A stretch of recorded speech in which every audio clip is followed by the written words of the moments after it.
अस्सलामुअलैकुम रहमतुल्लाहि व बरकातुहू। बिस्मिल्लाहिर्रहमानिर्रहीम। आसान तजवीद के आज तीसरे लेक्चर का आगाज़ करते हैं हम। दूसरे लेक्चर में हमने पढ़ा था वक़फ़ के बारे में हमने पढ़ लिया था, किसको कहते हैं। आज हम पढ़ेंगे अस्कान। पहले तो हम इसका मतलब समझ लेते हैं कि अस्कान कहते किसको हैं। अस्कान कहते हैं थोड़ा सा ठहरना, किसी को ठहराना, हरफ को इस तरह साकन पढ़ना कि इसमें हरकत का शाइबा यानी शक ना रहे। अस्कान तमाम हरकत में होता है, हवा वो फतह हो यानी ज़बर हो, ज़ेर हो या पेश हो, अस्कान उसमें सब में ही होता है। ठीक है, ये समझ आ गई अस्कान का मतलब क्या। अब हम पढ़ते हैं अशमाम। अशमाम की डिफाइन पढ़ते हैं। अशमाम कहते हैं हरफ मज़मूम के बारे में हमने पढ़ा था।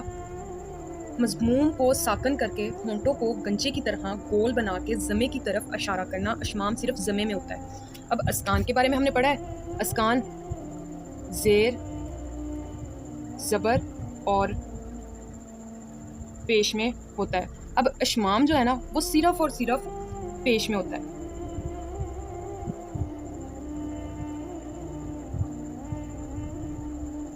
अशमाम सिर्फ पेश में होता है। ठीक है, अब यहाँ तक समझ आ गई है। अब वो कहते हैं मतलब यहाँ पे तो हमने पढ़ लिया है कि हर्फ मज़मूम को साकन करके होंठों को गंजे की तरह गोल बना के ज़मे की तरफ इशारा करना अशमाम सिर्फ ज़मे में होता है। इतना हमें समझ आ गया। अब हम इसकी मज़ीद तफसील पढ़ते हैं। आसान से अल्फाज में मैं आपको समझाती हूँ अशमाम कहते किसको। तजवीद में अशमाम उसको कहते हैं जो कुरान पाक में वक़फ़ के दौरान इस्तेमाल होती है। इसमें किसी हरफ को साकन करते हुए होंठों को पेश की तरह गोल किया जाता है ताकि ये ज़ाहिर हो कि असल में इस हर्फ पर पेश थी। ये सिर्फ उस वक्त किया जाता है जब किसी हर्फ पर वक़फ़ किया जाए और उस हर्फ पर पेश हो। ये सिर्फ उस पर किया जाता है। और इसको अशमाम को तजवीद में ना अशमाम को एक ख़ास वक़फ़ है। तजवीद में एक ख़ास वक़फ़ है, उसको कहते हैं अशमाम। अब अशमाम की मिसाल पढ़ लेते हैं ताकि आपको समझ आ जाए अच्छी तरीके से। ये तो हमने पढ़ लिया है कि इसको कहते हैं होंठों की तरह गोल बनाते हैं पेश की तरह। फॉर एग्जांपल, मिसाल के तौर पर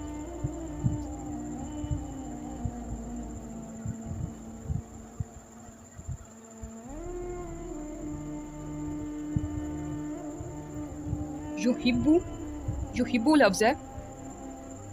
ठीक है, जब इस पर वक़फ़ किया जाएगा तो इसको युहिब पढ़ेंगे। अब इतना तो हमें पता चल गया अस्कान किस में होता है। अस्कान भी एक वक़फ़ को बोलते हैं, थोड़ा सा वक़फ़ करना होता है हमने, वो ज़बर, ज़ेर और पेश तीनों में होता है। अशमाम सिर्फ पेश में होता है और उसकी हमने डिफ़ाइन करी थी, पेश की तरह होंठों को गोल करके निकालना है। युहिब्बू वर्ड है, जब हम युहिब्बू पर वक़फ़ करेंगे, अशमाम करेंगे इस पेश पर, तो ये वर्ड युहिब पढ़ेंगे। हम युहिब पढ़ेंगे, युहिब्बू नहीं पढ़ेंगे। जब इस पर वक़फ़ होगा तब युहिब पढ़ेंगे। अशमाम की समझ आ गई। अशमाम कहते किसको है। अब हम आगे जाते हैं। अगली डिफाइन हमारी है रोम। रोम कहते किसको है। वो कहते हैं हरकत के 3 हिस्सों में से एक हिस्सा यानी 1/3 हरकत अदा करना रोम ज़मे और कसरे में होता है। फतेह में क़रा के नज़दीक मरवी नहीं है। अब वो कहते हैं अस्कान का हमने पढ़ा था ज़ेर, ज़बर और पेश तीनों में होता है। अशमाम का पढ़ा था वो सिर्फ पेश में होता है। अब रोम जो है ना, रोम का हमने पढ़ा है पेश और ज़ेर में। रोम सिर्फ पेश और ज़ेर में होता है। अब इसको अच्छी तरीके से समझा देती हूँ। किसी लफ्ज़ के आखिरी हर्फ की हरकत को हल्का करके पढ़ना और इस पर वक़फ़ करना, इसमें हर्फ की मुकम्मल हरकत अदा नहीं की जाती है, उसको कहते हैं रोम। बल्कि मुकम्मल हम अदा नहीं करेंगे, हल्का सा हम उस पर हल्की सी आवाज़ निकालेंगे। इस वक़फ़ को बिलरोम वक़फ़ भी कहा जाता है, वक़फ़े बिलरोम भी कहा जाता है। इसको वक़फ़े बिलरोम भी कहा जाता है, दूसरा नाम है इसका। वो कहते हैं कि अब पेश ज़ेर वगैरह को मुकम्मल हम अदा नहीं करेंगे, हल्का सा निकालेंगे। हम इसकी हल्की सी आवाज़ निकालेंगे। मिसाल के तौर पर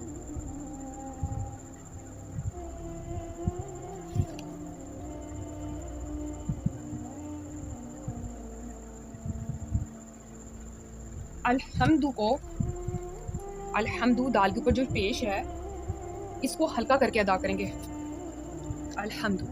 अलहम्दु नहीं बोलेंगे, खींचना नहीं है, हमने हल्का सा पढ़ना है। अलहम्दु। ठीक है, रोम के बारे में भी समझ आ गई। अब नेक्स्ट आती है तस्हील।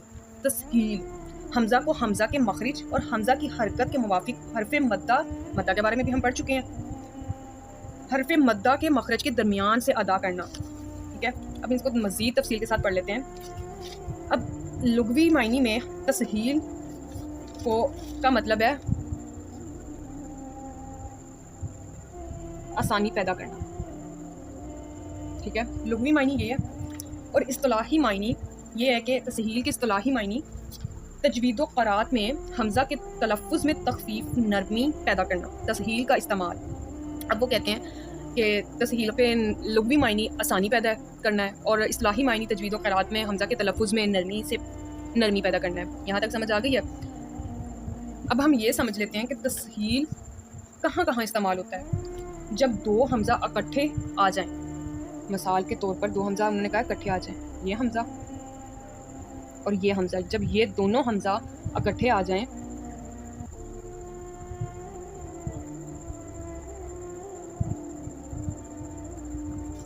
तो इस पहले हमज़ा को इस हमज़ा को साकिन करके और इस हमज़ा को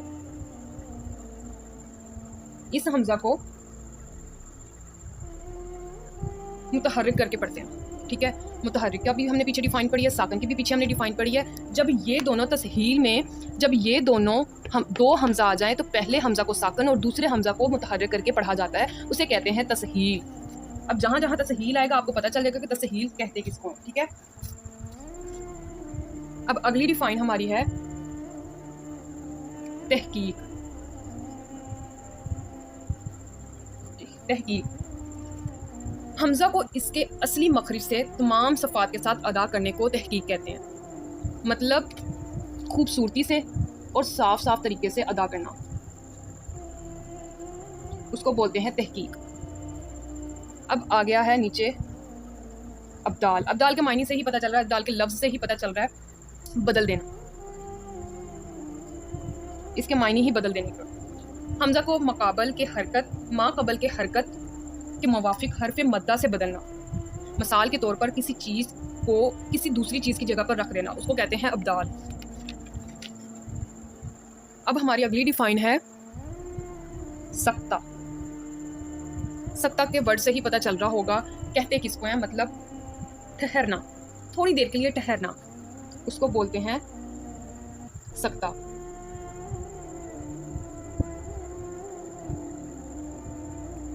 ठीक है, इस सक्ता को सक्ता लतीफ़ा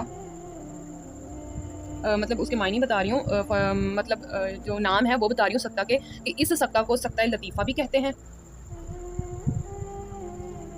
सक्ता कलीला भी कहते हैं और सक्ता कसीरा भी कहते हैं। ठीक है, इस सक्ता के 3 नाम है, सक्ता लतीफ़ा, सक्ता कलीला, सक्ता कसीरा।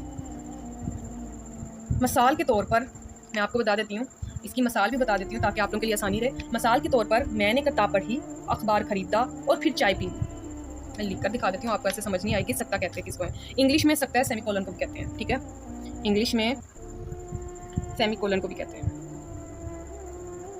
ठीक है, मिसाल के तौर पर हम मिसाल पढ़ लेते हैं। मैंने किताब पढ़ी, कॉमा अखबार खरीदा, कॉमा और चाय पी। अब इन 3 लाइनों को मिलाने के लिए ये वाव का जो इस्तेमाल किया गया है इसको बोलते हैं सक्ता, यानी इन 3 लाइनों को पूरी देर ठहरना नहीं है, हल्का सा ठहरना है, थोड़ी देर ठहरना है और फिर अगला बोलना है। जैसे मैंने किताब पढ़ी, मैंने थोड़ी देर ठहरी हूँ, फिर अगला वर्ड बोला, अखबार खरीदा, फिर ठहरी और चाय पी। इस जो थोड़ी देर ठहरी हूँ उसको बोलते हैं सक्ता, यानी सेमीकोलन। अल्हम्दुलिल्लाह इस्लाहात तो आज हो गई हैं हमारी ख़त्म। अगला बाब हम शुरू करते हैं, जो कि अगले बाब का नाम है तजवीद की तारीफ़ और इसके अहकाम के बयान। तजवीद के बारे में हमने पढ़ना है। ठीक है, और इसके 3 क्वेश्चन है, इस बाब में 3 क्वेश्चन है। ठीक है, पहला क्वेश्चन है तजवीद की तारीफ़,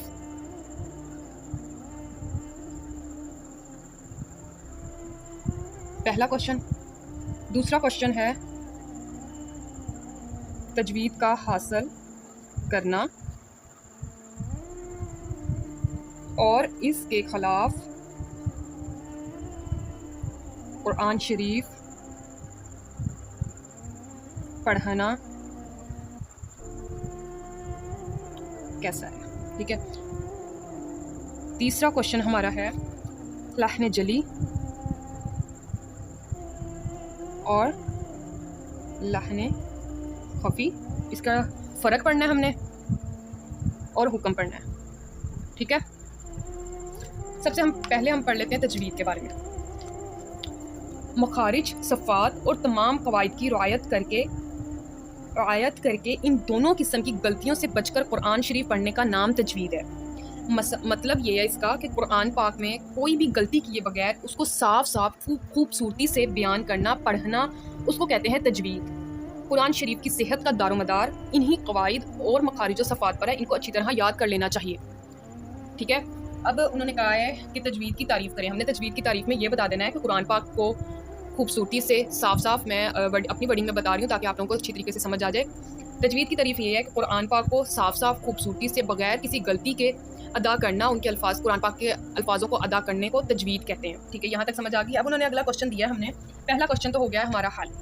ठीक है, दूसरा क्वेश्चन उन्होंने दिया है तजवीद का हासिल करना और इसके खिलाफ कुरान शरीफ पढ़ना कैसा है। ठीक है, ये भी हम पढ़ लेते हैं। और दूसरी बात ये कि ये इंपॉर्टेंट क्वेश्चन भी है।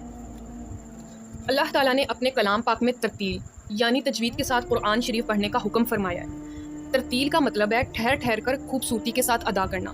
ठीक है, अल्लाह ताला ने अपने कलाम पाक में तरतील यानी ठहर ठहर कर खूबसूरती के साथ और तजवीद के साथ कुरान शरीफ पढ़ने का हुक्म फरमाया है। अब यहाँ पे एक आयत है, वरत्तिल कुरान तरतीला, कुरान को ज़रूर तरतील के साथ पढ़िए। सैयदना अली रज़ियल्लाहु अन्हा ने तरतील के मायने या मायना तजवीदुल हुरूफी वल मारिफातु वक़ूफ़ी बयान फरमाया, यानी हरफ़ों को उनके मखरिज और सफ़ात के साथ अदा करना और वक़फ़ के मौक़े और कायदे पहचानना। ठीक है, अगर कुरान मजीद को तजवीद से ना पढ़ा जाए और गलती हो गई, पढ़ने वाला गुनाहगार होगा, क्योंकि अल्लाह ताला ने कुरान शरीफ को तजवीद से पढ़ने का हुक्म फरमाया और अल्लाह ताला के हुक्म की तामील फ़र्ज़ है। जब तक हम कुरान पाक को खूबसूरती से ठहर ठहर के और साफ अल्फाज के साथ अदा नहीं करेंगे, तब तक हमें गुनाह मिलता जाएगा और पढ़ने का कोई फ़ायदा नहीं होगा। ठीक है, यहाँ तक समझ आ गई। अल्लाह ताला ने जब हुक्म दिया है कि हम कुरान पाक को ठहर ठहर कर खूबसूरती के साथ, तजवीद के साथ, साफ अल्फाज में अपना साफ मुँह से निकालें, तो फिर हमें निकालना ही है। हम पर यह फ़र्ज़ है कि हमने करना ही करना है।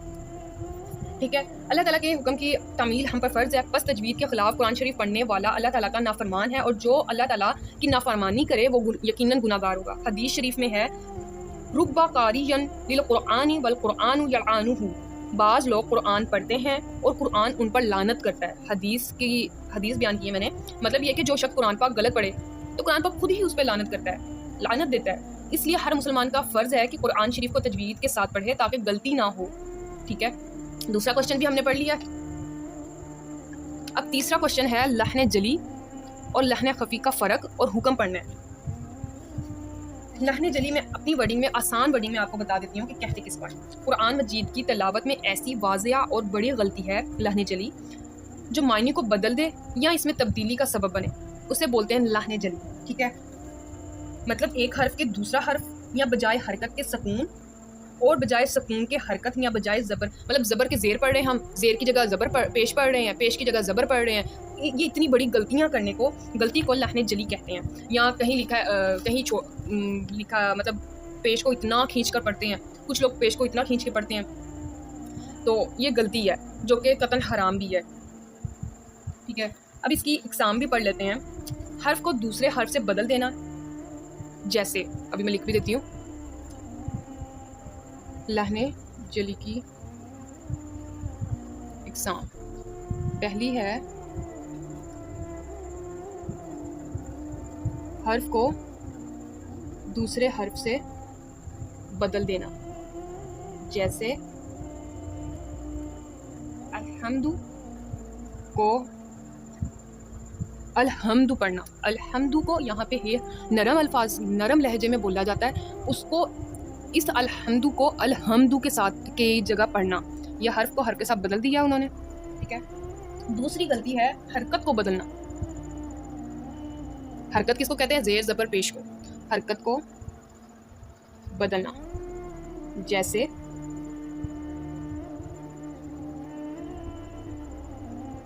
अनअमता ओ अनअमता, ता के ऊपर ज़बर है, ज़बर को पेश के जरिए बदल दिया, जैसे अनअमता ओ अनअमतु, पढ़ना, हरकत में तब्दीली। और तीसरी गलती है हर्फ को बढ़ा देना। हर्फ को बढ़ा देना, जैसे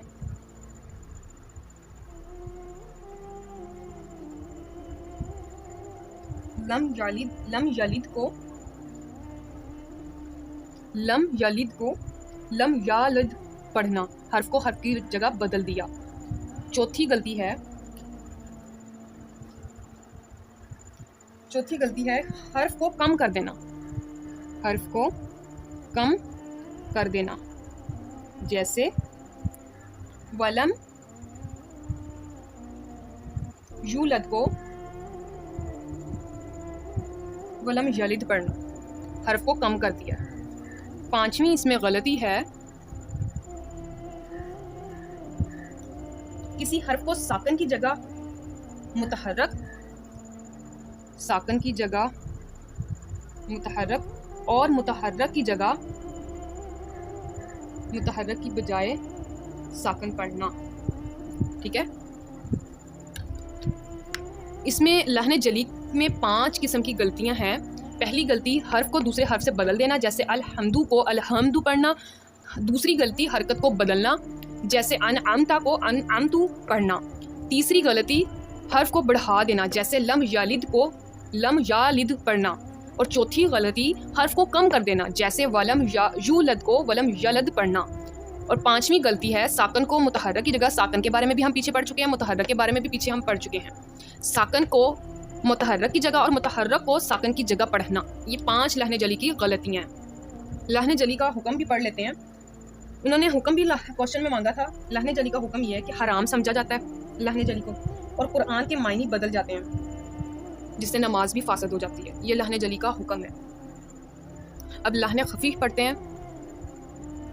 लहने खफीफ, हर हरूफ के बाज़ वो सफ़ात जिनसे हरूफ में खूबी और जीनत पैदा होती है और वो गैर गुन्ना है।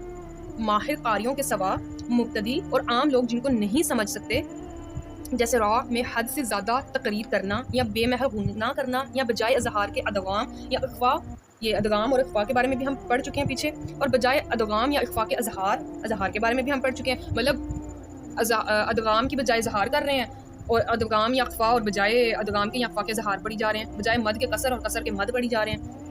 कुछ कमी या ज़्यादती करना ये लहने खफी है। लहने जली की तरह हराम नहीं है, बल्कि मकरूह है। ये लहने जली हराम है करना। अब लहने खफी की भी हम पढ़ लेते हैं इकसाम। मद और गुन्ना में अदायगी करते हुए कोताही करना। पहली, मद और गुन्ना की अदायगी में कोताही, मतलब कि मद को पूरी मुकदार में ना खींचना और गुन्ना में कमी करना। गुन्ना करते हुए हम छोटा सा गुन्ना कर ले, ना होने के बराबर। पहली तो गलती समझ आ गई है। अब हम दूसरी पढ़ते हैं। इख्फा और अदगाम के क़वाइद के खिलाफ वर्जी, मतलब कि इख्फा को ज़ाहिर और इदगाम को छोड़ देना। इख्फा को हमने, हालांकि इख्फा के हम पढ़ चुके हैं पीछे, और इख्फा को हमने क्या कर दिया, बहुत ज़ाहिर करके पढ़ रहे हैं, और इदगाम में हम क्या कर रहे हैं, छोड़ ही दिया हमने इदगाम करना। दूसरी गलती ये है। तीसरी गलती हरूफ की सफ़ा, मसलन कलकला को अदा ना करना। तीसरी गलती, मतलब उसके जो मखसूस अल्फाज हैं हरूफ के, उनको सफ़ात के साथ अदा ना करना, मतलब खूबसूरती से अदा ना करना। ये तीसरी गलती आ गई। अब इसका हुक्म भी हम पढ़ लेते हैं। जबकि ये मकरूह है, लहने जली हराम है। लहने जली का जो हुक्म है हराम है, लहने खफ़ी मकरूह है। और लहने जली में नमाज फासद हो जाती है, लहने खफ़ी को नापसंद किया जाता है और इससे बचने की कोशिश करनी चाहिए। आज हमने दूसरा बाब भी असन तजवीद का पढ़ लिया है, इस्तिलाहात भी हम पढ़ चुके हैं। दूसरा बाब ख़त्म हो चुका है। इसके 3 क्वेश्चन थे, तजवीद की तारीफ़ और तजवीद के मतलब कुरान पाक कैसे पढ़ना चाहिए, तजवीद के बगैर नहीं पढ़ेंगे तो क्या होगा, तजवीद के साथ पढ़ेंगे तो क्या होगा, ये भी हम पढ़ चुके हैं। इसमें गलती कौन कौन सी है, 2 किस्म की गलती है, लहने जली और लहने खफ़ी। लहने जली के बारे में भी हम पढ़ चुके हैं, लहने खफ़ी के बारे में भी हम पढ़ चुके हैं। लहने जली का हुक्म भी पढ़ चुके हैं, उसकी तारीफ़ भी पढ़ चुके हैं। लहने खफ़ी का भी हुक्म पढ़ चुके हैं, उसकी तारीफ़ भी पढ़ चुके हैं। अक़साम भी हम दोनों की पढ़ चुके हैं। तो चैप्टर हमारा हो गया है क्लोज़। आज का लेक्चर भी हमारा ख़त्म हो गया है। इंशाल्लाह अगले लेक्चर में हम अगला बाब पढ़ेंगे जिसमें हम पढ़ेंगे आज़ा, बिस्मिल्लाह, मखारज और सफ़ात के बारे में हम पढ़ेंगे। मेरी वीडियो अगर पसंद आई हो तो चैनल को सब्सक्राइब करिएगा, लाइक करिएगा, कमेंट करिएगा और बेल आइकॉन बटन को लाजमी दबा दीजिएगा ताकि अगली वीडियो आपको वक्त ही मिल जाए। जज़ाकल्लाह।